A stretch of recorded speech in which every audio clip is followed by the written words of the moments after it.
हर 12,000 में 10 लोग direct indirectly हमारे पॉट वाले हैं, खाद वाले हैं, मिट्टी वाले।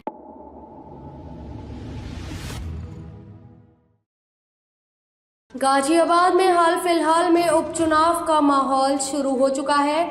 इस बीच सह सोशल मीडिया प्रभारी पश्चिमी उत्तर प्रदेश भाजपा विजय कुमार भारद्वाज जी, राजनीतिक सामाजिक कार्यकर्ता, फिल्म निर्माता, निर्देशक ने गाजियाबाद सदर उपचुनाव के लिए टिकट की दावेदारी पेश की है, जो कि पूर्व बिहार सेल उपाध्यक्ष, भारतीय जनता पार्टी, मुंबई महाराष्ट्र से पूर्व सदस्य, सेंसर बोर्ड, भारत सरकार के सूचना प्रसारण मंत्रालय, पूर्व संयोजक, स्वच्छ भारत अभियान, अनुसूचित जनजाति मोर्चा उत्तर प्रदेश, भाजपा पूर्व मुख्य संपादक आदि और अन्य काफी सामाजिक स्तर पर एवं कला और संस्कृति में काफी महत्वपूर्ण कार्य किए हैं। दिनांक 24 अगस्त 2024 को विजय जी छतरपुर दिल्ली में इंडियन नर्सरी मैन एसोसिएशन में आए हुए थे।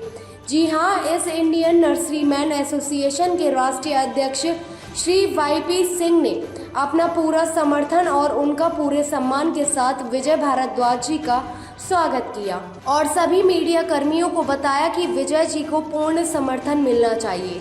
जी हाँ, राष्ट्रीय अध्यक्ष बताते हैं, विजय जी राष्ट्रीय और प्रदेश स्तर पर सक्रिय रहते हैं। पूरे देश भर में नर्सरी कर्मियों के साथ प्यार और अच्छा व्यवहार बना हुआ है। विजय जी जमीन से जुड़कर मिट्टी के लिए काम करते हैं और साथ में पिछड़े वर्ग, अल्पसंख्यक या अन्य वर्गों के लिए उन्होंने अपना जीवन समर्पित किया हुआ है। उन्होंने आगे बताया कि कई करोड़ों लोगों का घर नर्सरी कारोबार की वजह से चल रहा है। नर्सरी बंधु किसी में भी भेदभाव नहीं रखते हैं और सबको समान स्तर पर ही देखते हैं।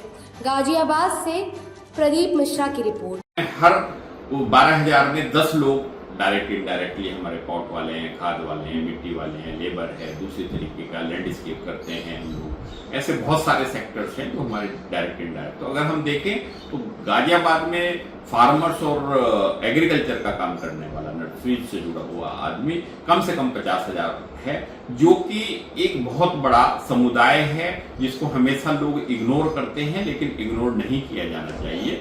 तो हम लोग चाहेंगे कि इसको हम एक बहुत मजबूत तरीके से हमारे विजय जी समाज के सामने रख रहे हैं। लेकिन कुछ विरोधी लोग हैं जो कि इस तरीके की अफवाहें या एक नेगेटिव चलाते हैं कि यहाँ पे किसान नहीं है।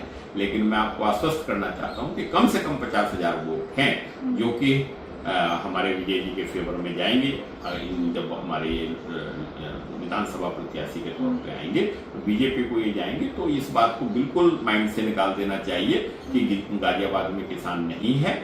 इस बार हम लोग बहुत सशक्त तरीके से विजय जी का समर्थन करेंगे और इनके लिए कार्य करेंगे। सर, एक बार आंकड़ों का अनुमान लगा देते हैं। यूपी, गाजियाबाद और ऑल ओवर इंडिया में जो नर्सरी है उसकी संख्या एक बार आप हमारे दर्शकों को बताइए। और खासकर बताना चाहती हूँ कि हमारे जो विजय जी हैं उनका भी एक पर्सनल नर्सरी है जो वो बहुत ही काफ़ी फैला हुआ है और बहुत ही जैसे कि बोलते हैं ना, माँ की तरह ये अपने पेड़ पौधों को बहुत ही सराह करते हैं, देखभाल करते हैं। तो एक बार मुझे आंकड़ों का गुना भाग समझा दीजिए। देखिए, ये हमारे देश के अंदर करीबन हमने आपको बताया कि 5 लाख के करीब नर्सरी है। उसमें 20 परिवार एक नर्सरी के साथ में, तो करीबन 1 करोड़ परिवारों का हमारा नर्सरी है जो डायरेक्ट हमारे साथ में इन्वॉल्व है। उसके बाद में 10 लोग और हमारे साथ में ऐड कर लीजिए, गमले वाले, खाद और ये दूसरी जो SSB हैं, कोई प्लांटेशन कर रहा है, कोई लैंडस्केप कर रहा है, इस तरीके कोई सप्लाई करता है। तो करीबन 10 करोड़ लोग हमारे साथ में पूरे देश में जुड़े हुए हैं। फिर अगर हम यूपी की बात करें तो यूपी में हमारे यहाँ पे कुछ बेल्ट्स हैं जो जिनको हम क्लस्टर्स कहते हैं। जैसे सहारनपुर एक बहुत बड़ा क्लस्टर है जो कि करीबन 100-150 साल से वहाँ पे नर्सरी का कारोबार होता हुआ आ रहा है। इसी तरीके से शाहजहांपुर पिठौर भी हमारा मुगलों के टाइम से एक बहुत बड़ा क्लस्टर रहा है। आपके गाजियाबाद के अंदर नोएडा बेल्ट और गाजियाबाद में जो कौशाम्बी बेल्ट है वो एक नर्सरी का बहुत बड़ा हब है। फिर उसके बाद में अगर हम अमरोहा चले जाते हैं तो ये जो अपना सियाली और गजरौला हम जिसको बोलते हैं, वहाँ पे भी एक बहुत बड़ा बेल्ट है। करीबन 5,000 से ज़्यादा लोग, परिवार और नर्सरी वहाँ पे जुड़ी हुई हैं। उसी तरह से फिर मलिहाबाद, लखनऊ और आपका बदायूं और कायमगंज हमारी बहुत बड़ी बेल्ट है, और अभी नई एक अमेठी में भी फ्रूट ये टिम्बर प्लांट्स की एक बहुत बड़ा हमारा हब आ गया है, जिसमें करीबन 1000 आदमी उसमें काम कर रहा है। तो अगर हम पूरा टोटल करें तो कम से कम 1 करोड़ आदमी डायरेक्ट और इनडायरेक्ट तौर पे हमारे इस सेक्टर के साथ में जुड़ा हुआ है नर्सरी। तो ये चेन माना जाए तो काफी बड़ा है, मतलब करोड़ों की संख्या इस चेन में। जी। तो मैं आपसे पूछना चाहूंगी कि कितने कैसे प्रकार के लोग, वर्ग के हिसाब से अगर बात करें, पिछड़े समाज या फिर जो अल्पसंख्याए लोग हैं, उसमें इसमें कितना जुड़ाव है उन लोगों? देखिए, ये जो हमारा नर्सरी व्यवसाय है, ये ट्रेडिशनल तरीके से जब मुगलों ने शुरू किया था तो इसमें मॉडल्स बहुत आए, तो वो भी हमारे अति पिछड़े समाज से थे, अल्पसंख्यक समुदाय से थे। दूसरे इसमें माली और सैनिक समाज था, ये एक ट्रेडिशनल था। आज स्थिति ये है कि इसमें ब्राह्मण भी हैं, जाट भी हैं, गुजर भी हैं, आज सब जातियां हैं। लेकिन अगर हम इसको परसेंटेज वाइज दें तो अल्पसंख्यक इसमें 60% है और 30% लोग इसमें अति पिछड़े हैं, जैसे कि मौर्य समुदाय हैं, सैनी हैं, माली हैं, इस टाइप के लोग हैं, और 10% में बाकी फिर दूसरी जातियां भी इसके अंदर आ गई हैं। तो ये जो हमारा नर्सरी के अगर हम लोगों पर ध्यान देते हैं तो हम लोग गवर्नमेंट एक तरीके से हमारे नर्सरी हमारे जो अति पिछड़े लोग हैं या अल्पसंख्यक लोग हैं, कोई भी योजना लेके आते हैं तो ये डायरेक्टली उन लोगों को बेनिफिट करेगा। सर वो तो सही है सर, लेकिन बात करते हैं जैसे कि विजय जी पूर्वांचल से हो गया, या फिर कोई भी देश प्रदेश में विजय जी का हरदम जो पहला कदम होता है वो विजय जी का ही रहता है।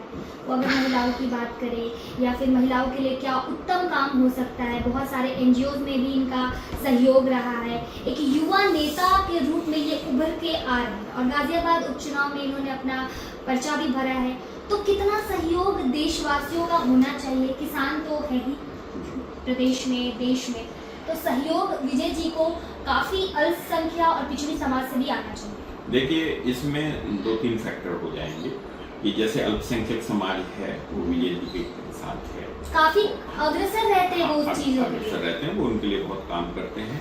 दूसरे, हमारी जो इंडस्ट्री के अंदर, हमारे जो सेक्टर के अंदर, नर्सरी सेक्टर के अंदर जितना भी वर्कर है, जो माली है या लेबर क्लास है, वो सब पूर्वांचल का है। मैक्सिमम 80% आदमी हम लोग बाहर से ही बिहार और पश्चिमी उत्तर प्रदेश का आता है, जो कि डायरेक्ट इनडायरेक्ट तौर पे हमारे विजय जी के साथ में जुड़ा हुआ है।